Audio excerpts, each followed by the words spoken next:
What's up internet, Kevin here with TLD bringing you our review of Bioshock Infinite for the Xbox 360, PS3, and PC. Now it's been a long time since we first heard about this game and it's felt like an even longer wait after all the delays and pushbacks, but it's finally here and it seems well worth it, especially since the lukewarm response to Bioshock 2, which was mechanically a sequel to Bioshock, but didn't live up to the same narrative style or sense of mystery when exploring a new alien city. Infinite, on the other hand, shows itself to be much more linked thematically and stylistically to the first Bioshock within the first half hour, where without even firing a gun yet, I was immediately sucked in thanks to the game's attention to detail, setting design, sense of mystery, and tone. From a pure gameplay standpoint, Infinite is in many ways a more diluted but refined version of Bioshock.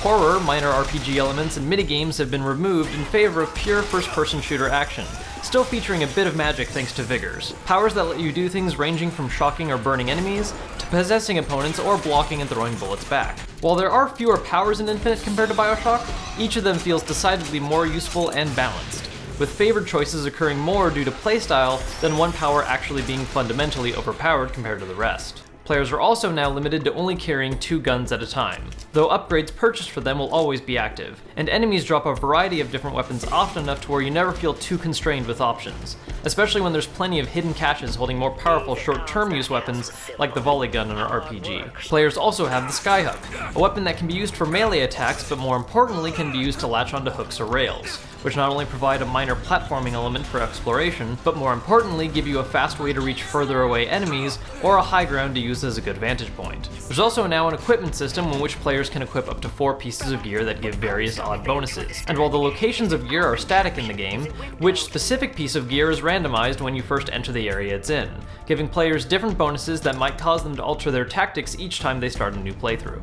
Now, one of the best new additions to the game, both for gameplay and narrative, is your partner Elizabeth, who the devs made a great decision with right away by, instead of forcing you to have to protect her the whole game like one gigantic escort mission, is actually able to take care of herself just fine, and keeps out of the way in combat while still supporting you.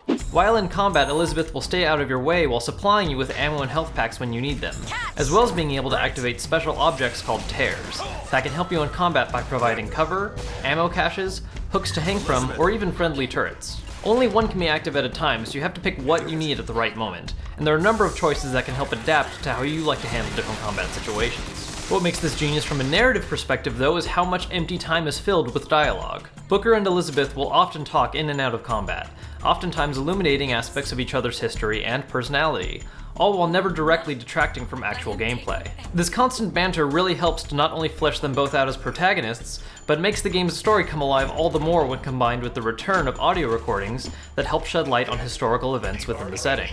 The constant availability of dialogue, both in the past and present, makes for a strong narrative focus, and helps to give Infinite an edge over its predecessor.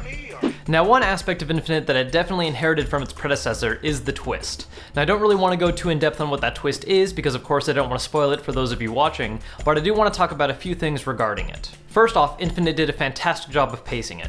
Whereas in the first Bioshock, the twist still happens about 2 or 3 hours before the game ends, thus making players feel like they've already done enough, Infinite saves it till the very end, and constantly builds up the suspense throughout the entire storyline. Furthermore, the twist in Infinite is far more ambitious in terms of the story it's trying to tell, but as a result it's also considerably more convoluted and takes a second to properly piece together, as opposed to Bioshock's which just hit you clear as day all at once. I'm also a little sad in that while the twist in Infinite is good, it doesn't have the same connotations like Bioshock's did in terms of how narrative interacts with gameplay. Bioshock's twist was one that on paper sounded fairly common, something you've seen in a book or a movie a few times, but the way in which that twist incorporated the fact that you're playing a video game was genius. Infinite's, on the other hand, is purely narrative.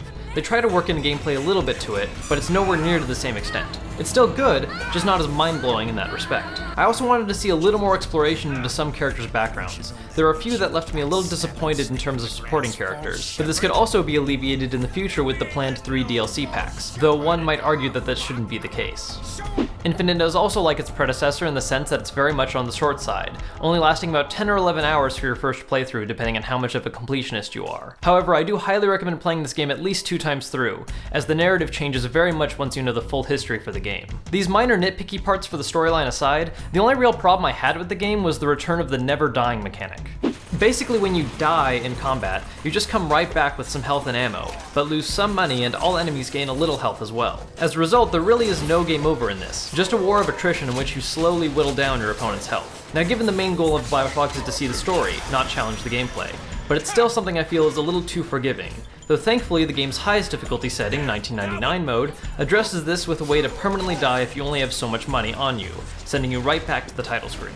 Overall, Bioshock Infinite is the true sequel to Bioshock that many of us have been waiting for, well worth all of the delays and pushbacks. Solid gameplay, a fantastic storyline, and an absolutely amazing amount of time and effort put into the setting design and fine details makes this one of the best games to come out this year so far, and in my opinion, already a clear contender for Game of the Year.